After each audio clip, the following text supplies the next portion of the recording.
وامي كسرجيرا وامي كسنا مدتيرا الحمد لله رب العالمين والله سرك الساس بيني عمنا ندوب الدنجن قالوا رحمني ربي بلادا. السلام عليكم ورحمة الله وبركاته. أردفتوت السيمو ميديا الشما أركفوني أردفتوت أمنتي براس فياك سني نجارا الحمد لله رب العالمين ربي فقالته نجارا ولدت دي بنير قال ميديا كانت تيجي ميديا كان راتي قصي بني تريني وياجا يوكين تربو موانا كسيتي جولا كان نبلس ربي نمن دبين جيتشولاني ربي سدما نما جالته توكو خليني فتنو فتنا كان كي ستمو الحمد لله رب العالمين وان باي سرجيراني المينا ما توكو جريني ساكي ستي وان باي دي سمودتان وان باي يرو سمودتوني فيانكو مجر لكم نجراني akka gammachuun jiru gaddi jiraani akka kolfi jiru boo'ichi jiraani akka boo'ichi immoo jiru kolfi jira jechuudhaani addunyaa kana rabbii yeroo hojjetu maal godheeni waluma bira qaqqabe waa hundaan jechuudha karaa hundaanuu waa hundaan waluma bira qaqqabeeni kana keessatti lama lamaan deema addunyaa kana keessatti jireenyi waa hundaa lama lamaan tartiibaa wal qabatee deema alhamdulillahi rabbil alamin أني والله يوكم كمتاي أركان كن ركوباف جرو يراو سنديد دمونا متي أماتو ونقول أمنجر تكفى جرينيا بيجورماتي ونقول أم تكونجروني لما فا المنا ما تكو غافا كي ركوب ستوني وان قلبين سايادة تكور جتشو كبار جرينيا بيجورما كان كيستمو وان قلبين كان كي يادي أرغتشو متيني مال جدين سنتي مسنون بيكتوني درو الحمد لله رب العالمين سنة أندو مكي سنة باسي ربين الرسا قليكي يا أكان قل ميديا كوتيتين والبافت نقول إيران قلني كان كيم بني يا ربي الحمد لله وريني مو كامان فقاتنوس يادان أنا أولين إبتشاتو تاني عندي كيسانو ديرة كيسان شمران كيسان عندي كيسانو كداتو كناف كلاتوما والفادا المينا ما كاما والبرجرا تشورا على فقو الرتاي جادا نما برجرا تشورا كان نما فايد بيتشوراني أكو ميدان دكوبا توقف قريتشاتو بربادما المنا ما توقف مو نما تقريتشا جلام كن أقالان كول بر كول بيهنو إيشوداني أسرتي سلاسي ميديا كان كول برسيسي أورموما توكو كلوا برسيسي الحمد لله هنغراتي جتشوتا غغاري جتشوتا بقايل من ما ينكفاسمني ولتي آسات الرئي جودا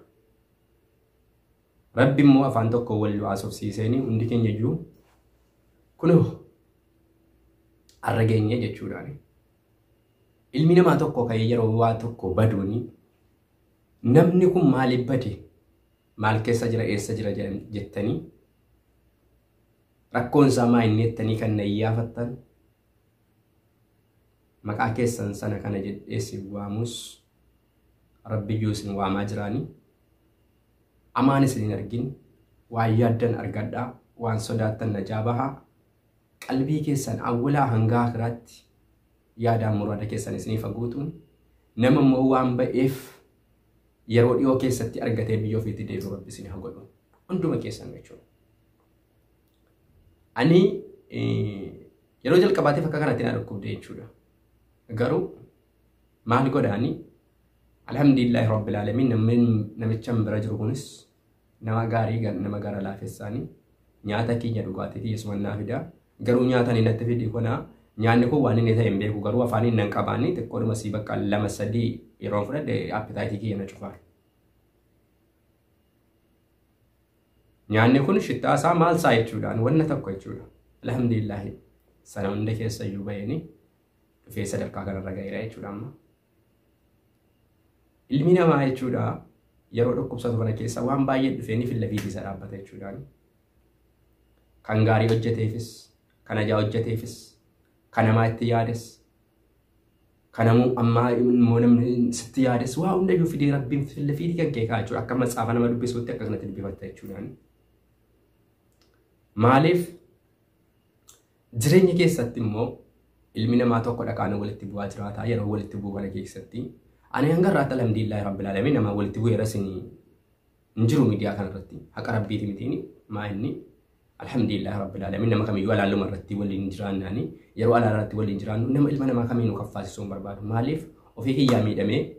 nama miidhaa keessaa baasuudha kanan fedhu jireenya kiyya keessatti jechuudhaan yoo akkam ta'ini ilmi namaa naa miidhu malee nama miidhu maaliif gaafan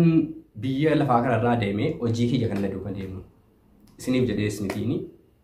mataa kiyyaa hidheetanii garuu alhamdulillah rabbil alamin rabbiin as keessatti naan bifne as keessaa naan bifate kunoo sadarkaa kana nagayeera kana gaafattanii jechuudhaan amma sarara deddeebi'ee guddaa tokko galatoomaa ulfaadhaa barakadhaa dhukkubni mana keessan fira keessan aalii keessan nam tokko hin geenye jechuudhaan aamin jedha warreen immoo yookiin quxurii kiyyas abdanii yookiin iyyafannaadhaan qalbiidhaan namni nama yaadataani qalbumaan jechuudhaan kan qalbiidhaan na yaadattan isin jirtuuni maaliifi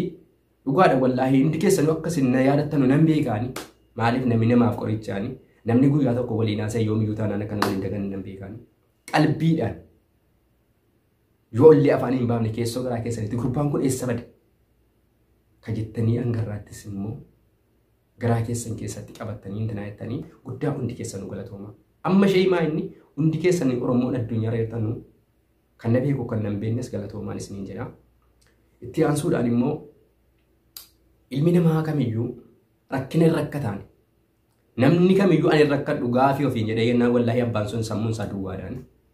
nama taate erga uumamtee amma abbaa qabeenyaa ta'e amma beekamtii qabaadhu irra rakkataan gaafa rabbi si rakkisuun beeku rabbiin gaafa ka'eeni qabeenyi fidee of jalatti si galchaan jechuudha ati ajaa hojjedhu gaarii hojjedhu jechuudhaan ani waan gaarii hojjedhu akkamittiin rakkadhaa jettee gaafii hin tasaasatiin rabbiin si rakkisaani maaliif ilmi namaa tokko kan rabbi rakkisu fatanaadhaaf fatanaa kana keessatti immoo ilmi namaa kan duraan rabbiin hin beeknes rabbiin hin yaadataani kan immoo rabbiin duraan beekus immoo ittuu jabeeffataani amantii qabu sana irratti rabbii isaa jabeeffataani amantii kamiin keessa yoo jiraate ilmi namaa kanaaf alhamdulillah rabbil alamin an waamee qasargeera waamee qas nama dateera alhamdulillah rabbil alamin